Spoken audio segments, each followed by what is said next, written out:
Manchester United 1, Fulham 0. Fulham have been beaten. Yes, finally we have won a game against our nearest rivals in 10th. Listen, at the end of the day, this game was not a pretty game at all. And we kind of knew, as Man United fans, we kind of go into games now expecting a performance that came out of a dog's bottom. And today we kind of got that. We got that today. But do you know what? Sometimes, whether you're a good team or a bad team, you just need the win. Away from home against a Fulham side that has beaten some teams, a lot of big teams that they shouldn't have beaten. And yes, they've lost games they shouldn't have lost. But this Fulham team, I was fearful. I was fearful today that we were going to get beaten. So I can't be a hypocrite and say, yes, our performance was bad today. But I can't be a hypocrite and say I'm angry about anything else, because football is about winning matches, and we won today, and we won away from home, and that is all that matters today. Yes, we want to see better performances. We do. And we're going to talk about the players today. Who did what? Who played well? We're going to talk about Rasmus today and have these uncomfortable conversations about Garnacho, Kobbie, Bruno, the wingback situations, and the manager. I don't think the manager made all the best decisions in terms of his starting lineup. And I believe that the manager also has issues. Or I disagree with the manager's profiling of the footballers sometimes. So there's a lot of things that's going wrong. But like I said today, we won the game. So let's talk about it. Let's talk about the game. First and foremost, we didn't see any great football. And I think it was only the second half. Second half. We had to wait until the second half before we had a shot on target. I believe. No shot on target in the first half. Quote me if I'm wrong, but I believe we waited a long time to have a shot on target. It wasn't a good spectacle. Rasmus Hojlund. If you're a United fan right now and you cannot see that this guy is not good enough to lead the line at Man United, then you're not a Man United fan. You're a fan of Rasmus Hojlund. Sometimes you just need to watch sports like sport. I know we don't watch sport the way it's supposed to be, the way that it's intended. We watch it very emotionally, and we don't watch it like we want the best players. We watch it like we want the players that we like. We want the players that we like to be in the team. Forget the fact that you like him. Forget the fact you like him. He's not good enough. And I keep saying over and over again, I'm not saying Zirkzee is the answer long term either.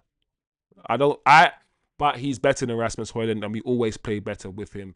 Today I saw the ball hit Rasmus's back, like I saw it hit his back in a previous game. Like I'm done seeing stuff like that. I'm done seeing the ball just bounce off his shin and him just on the floor on his knees, just with his face on the grass.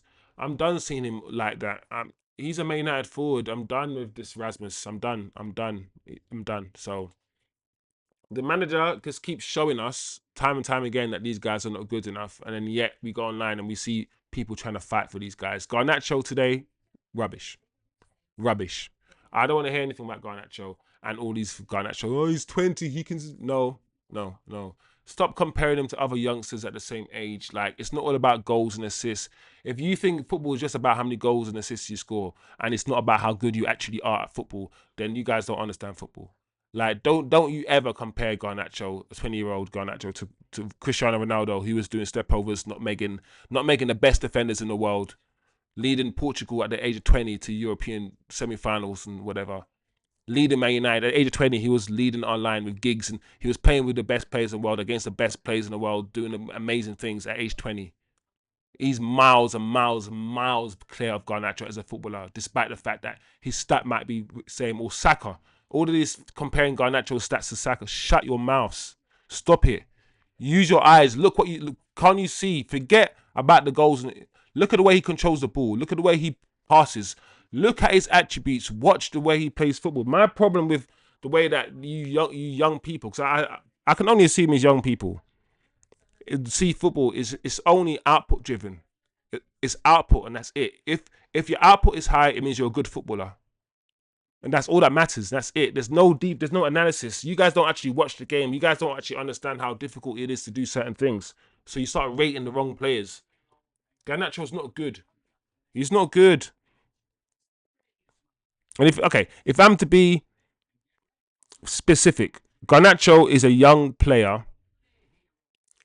that will be a good winger maybe for a mid-table club, I think, in the Championship. Which football club in the Premier League does Garnacho start for on the wings? I don't think Garnacho gets into that Fulham team on the wings. I don't think so. So the wing backs today once again showed why we need wing backs. This system needs attacking wing backs. It needs wing backs that are essentially wingers. They're attacking minded first and defensive minded second. Dalot and Mazraoui, they're not good wing backs. They're good they're good fullbacks. We know Dalot's a good fullback, but going forward, he lacks the creativity, the positive mindset to drive into space, cross the ball, to shoot. He doesn't have the incentive to play that position. It's like Luke Shaw playing left back. We saw Luke Shaw for 8 years play left back, and the majority of the time, Luke Shaw hardly ever overlapped or underlapped. He just stood on the halfway line. And Luke Shaw is actually good technically, but Luke Shaw just lacked the mentality to just go and drive forward. Often I would say, Luke Shaw, just drive forward. You have the technical ability, but he doesn't have. This manager doesn't want to play with defenders as fullbacks. He wants to play with attackers as fullbacks. And I think once that is sorted, once we basically get Ahmad on each wing, plus an Ahmad in as a 2-10s, or Ahmad type player on each fullback position, or Dogu. I'm not saying he's as good as Ahmad, but someone who offers, dribbling, pace, all of these things, we're going to be a lot more of a threat. Listen, one of our main issues is that we're not really a threat going forward. And because we're not a threat going forward, teams don't need to worry about us, which means teams get brave and get confident when they come and they play us off the park often. Not off the park, but they come and they play. They come and play because they know there's nothing going the other way. So the wing backs today, they did their thing, but they weren't good enough. The double pivot today wasn't good enough. Once again, Ugarte, like I said, he's good at what he's good at. And I think we just need to remember that he's a very good destroyer. But when we want to progress with the ball, don't expect that from him. Just know what he is and know what to expect from Ugarte. That's all I will say to United fans. Don't gas him up into being this best footballer in the world. Don't do silly things like that. Just know what Ugarte brings us and know what his limitations are. That's all I will say. I had no problems with the back three, really. Fulham didn't score today. Fulham did not score today. So despite the fact that I do believe that the defenders, the three guys at the back, do need to do more when we have the ball rather than passing it between each other. And if they do pass it between each other, there's no need to take 3, 4, 5 touches off the ball when you're doing it, because you set the pace, you set the tone. You set the tone, you three defenders. So even if you're passing it between each other to maybe suck the players in, the opposing players in, do it quick. Do it one touch. Bang, bam, bam, bam.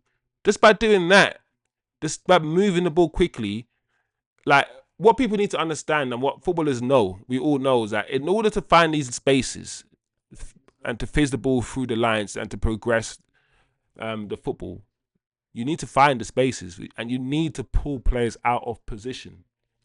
If you're just taking 3 or 4 touches and standing around, you're not going to pull players out of position. So how are you going to score goals? We need to move the ball a lot quicker at the back. So today, we didn't concede a goal. Good, great defensively.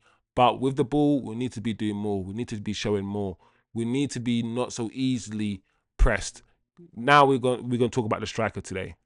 If we are pressed that easily and there's no outlet for Onana, I've defended Onana for a long time, but now I feel like there's a tint that's now come from my eyes because of the racismo stuff that always circulates around Onana. I feel like I've defended him a lot. And I still will defend him when I need to. And I don't think he had a bad game today, Onana. So I'm not going to put it on him. But what I will say is, I never realized how bad he has become at distributing the ball. When there are players around him to pass the ball to, he's not giving it to them. And when I'm expecting him to like drop a shoulder and, I don't know, send a defender the wrong way or something, or to have a bit of confidence about him and find a man, or when we used to see Onana, them little clips of him with Inter Milan fizzing the ball through to defense all the way through to the strikers and stuff, and I was like, whoa, this guy is really good ball. We're seeing none of that. He's almost lost all composure to play the ball out from the back, and when he goes long, he very rarely gets his man. Like his short kicking is fine, but his long game, I can't remember the last time he went long and he actually got to Rasmus Hojlund. Like, I can complain about Rasmus all I want, but the long balls to Rasmus, a lot of them, they're not that good from Onana. And if they're coming from like Dalot or Maguire or from the defenders, then they're often better. And that's one thing our defenders try to do a lot of, that cross-field ball to Rasmus. And that brings me kindly onto Rasmus.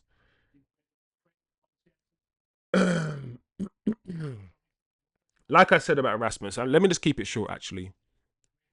The guy tries, he's trying his hardest, but as we can see, not only is he technically just not good enough to play at this level, I believe his confidence is very, very low. He's very, very low. And when your confidence is very, very low, you revert to like some default state. Like if Messi confidence, or let's say Martial's confidence was low, you'll see just the basics from Martial. Just what we've seen from Rasmus is just him at a very basic level, not playing well. Because when Rasmus Hojlund's playing well, he's kind of playing the same way, but he might be getting on the end of a cross a bit more, or you might have a shot. We can talk about the fact that he's not getting opportunities to score, and he's a final third, final action type of striker rather than a striker that brings others into play and gets involved in the game. But he's not even helping the team go up the pitch, and that's what I'm saying. He's not holding the ball up and bringing others into play. That's how you help the team. You can't progress up the pitch if you can't hold on to the ball. And I just feel like we're seeing too many fundamentally wrong things with Rasmus Hojlund at the moment. And Zirkzee came on today and he showed a little bit more. But like I keep saying, at this point, in about a year or two, I wouldn't be surprised if United went in for another striker. I don't mind Zirkzee, and Zirkzee is better than Rasmus. And we haven't seen what either striker look like in a better functioning team. But you can argue a better functioning team won't have these strikers on it, because why would we want you as a striker if we're a good team? We'd want a better striker.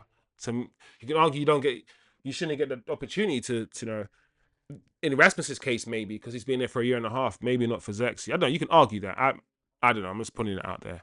But that's how I saw it anyway. Not a good game for the neutral. Boring game to watch. But despite the fact that some players played well, most players didn't actually play that well. Other players, in my opinion, shouldn't be here. And once again, we saw what Kobbie Manu could potentially do when given an opportunity to play in that inside 10 channel. Once he was there, once he came on and he was given the freedom to go and play higher up the pitch, he just looked so much better. Play him there, please. Play Kobbie Manu further up the field. Stop trying to play him in this. Stop trying to treat him like a dog, this box-to-box runner that he hasn't got the engine for that. He doesn't have the know-how, the awareness, the defensive awareness, the aggression. He's not that kind of footballer. He's not that player. He's a flair player. He's going to get misprofiled just like Paul Pogba did for the exact same reason. Why? Because he looks a certain way, so he must be some running workhorse sort of player. I don't know. I feel like Kobbie is misprofiled, and I just feel that the manager needs to play Kobbie further forward. Yeah, other than that, I'm happy with the win. I'm happy with the win. We keep it moving. I hope this manager gets a Dogu. I know there's some people online not too excited about the signing. I'm not saying I'm the most excited about the signing, but I feel like we need that profile of player in the wingback positions. We do, guys. I know I've said a lot, but yeah, that's my outlook of the game. Too slow. We need to move the ball quicker, and we need to get these manager players who are comfortable playing in the positions that the manager wants to be filled. We need to back this guy. We do. Anyway, guys, let me know what you thought of the game. Comment below, like, share the video. As always, do you think Garnacho should leave, or are you still thinking, let's keep this guy? I know he's not a number 10, and I know he doesn't fit in this manager system, but something, he's young and got potential. That's what I hear. But when I ask people, what's he good at? What's he good at? Tell me one outstanding quality he has, and people go quiet. I don't know. Anyway, guys, let me know what you guys think. Like I said, comment, share, subscribe. I'll see you guys next time.